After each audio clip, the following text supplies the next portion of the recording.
Pemirsa, drama persidangan Harvey Mois, suami artis Sandra Dewi, akhirnya usai dengan vonis hukuman 6 tahun 6 bulan penjara. Vonis ini lebih ringan dari tuntutan jaksa penuntut umum yang menuntut hukuman 12 tahun penjara. Mengapa Sandra Dewi tak hadir di sidang vonis suaminya? Inilah top review selengkapnya.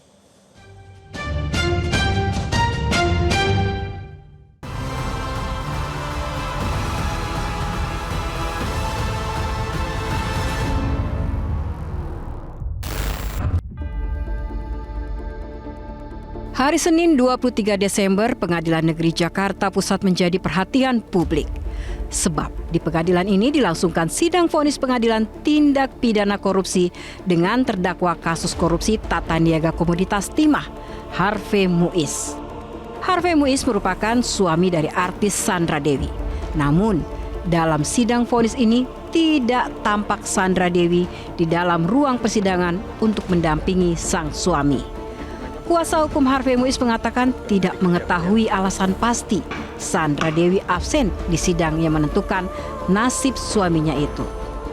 Ya karena menurut kami mungkin dia juga mempertimbangkan ya, dia mungkin bisa lihat dari live kalian, karena kalian kan udah bikin live, jadinya udah memudahkan gitu untuk melihat apa putusannya. Terima kasih juga dengan teman-teman wartawan yang udah meliput, jadi nggak perlu hadir karena kan ramai banget nih, susah juga dapat tempat duduk. Mungkin itu ya, saya juga kurang paham sih.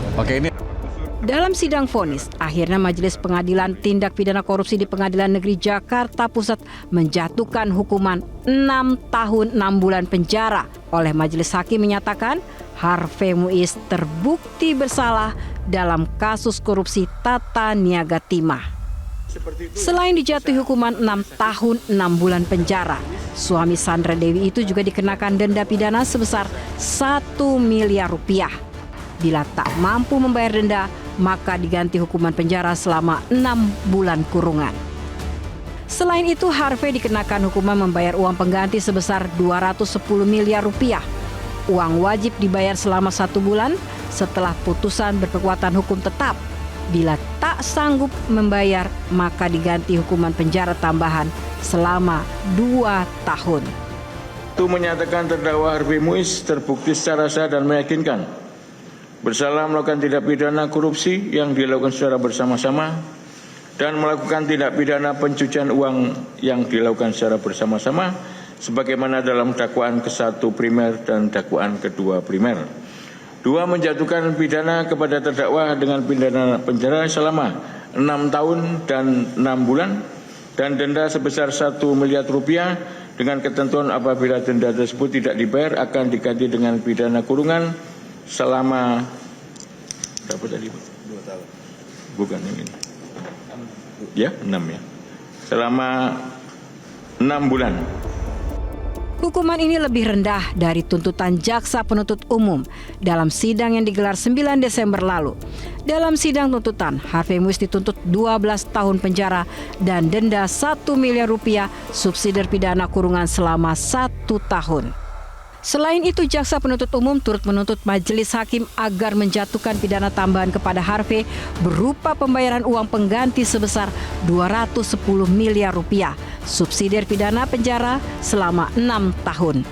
Menanggapi vonis hakim, kuasa hukum Harvey Mois menyatakan akan memanfaatkan waktu selama 7 hari untuk pikir-pikir merespon putusan majelis hakim Pengadilan Tipikor Jakarta Pusat.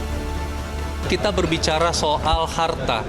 Kalau semua harta ini disita, yang mana telah kita sampaikan bahwa banyak harta-harta yang bukan atas nama terdakwa maupun atas nama orang lain, termasuk misalnya harta atas nama Sandra Dewi yang sudah melakukan pisah harta dengan suaminya, ini juga akan kami lihat pertimbangannya seperti apa.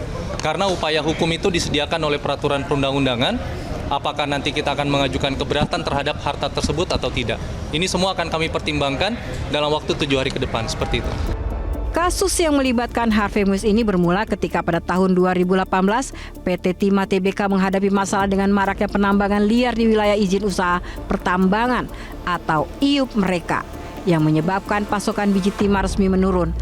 Alih-alih menindak penambangan ilegal, beberapa petinggi PT Timah termasuk Direktur Utama MRPT alias RZ dan Direktur Keuangan EE bersama dengan direksi PT RBT yaitu SP dan RA diduga menginisiasi pertemuan untuk mengakomodasi atau menampung timah hasil penambangan liar tersebut. Untuk memfasilitasi penampungan timah ilegal, dibuatlah perjanjian seolah-olah terdapat kerjasama sewa-menyewa peralatan peleburan timah dengan para smelter. Harvey Muiz diduga berperan sebagai perpanjangan tangan dari PT RBT dalam skema ini. Dalam kasus korupsi tata niaga komoditas timah yang melibatkan Harvey Muiz, negara mengalami kerugian yang sangat besar. Majelis Hakim Pengadilan Tindak Pidana Korupsi Tipikor pada Pengadilan Negeri Jakarta Pusat menyatakan bahwa total kerugian negara mencapai 300 triliun rupiah. Rincian kerugian tersebut meliputi kerugian atas kerjasama penyewaan alat pengolahan peleburan timah yang tidak sesuai ketentuan 2,2 triliun. Kerugian atas pembayaran biji timah dari tambang timah ilegal 26,6 triliun dan kerugian akibat kerusakan lingkungan dari tambang timah ilegal 271 triliun. Atas perbuatannya, Harvey Muiz divonis 6,5 tahun penjara dan diwajibkan membayar uang pengganti sebesar 210 miliar. Selain Harvey Muiz, beberapa terdakwa telah divonis dalam kasus korupsi tata niaga komoditas timah, yaitu Suparta, Direktur Utama PT Raja Wali Bina Tambang. RBT divonis 5 tahun penjara dan denda 500 juta, subsidiar 6 bulan kurungan. Selain itu, Reza Pahlevi, Direktur Keuangan PT RBT, dijatuhi hukuman 4,5 tahun penjara dan denda 400 juta, subsidiar 5 bulan kurungan. Jelajahi cara baru mendapatkan informasi. Download Metro TV Extend sekarang.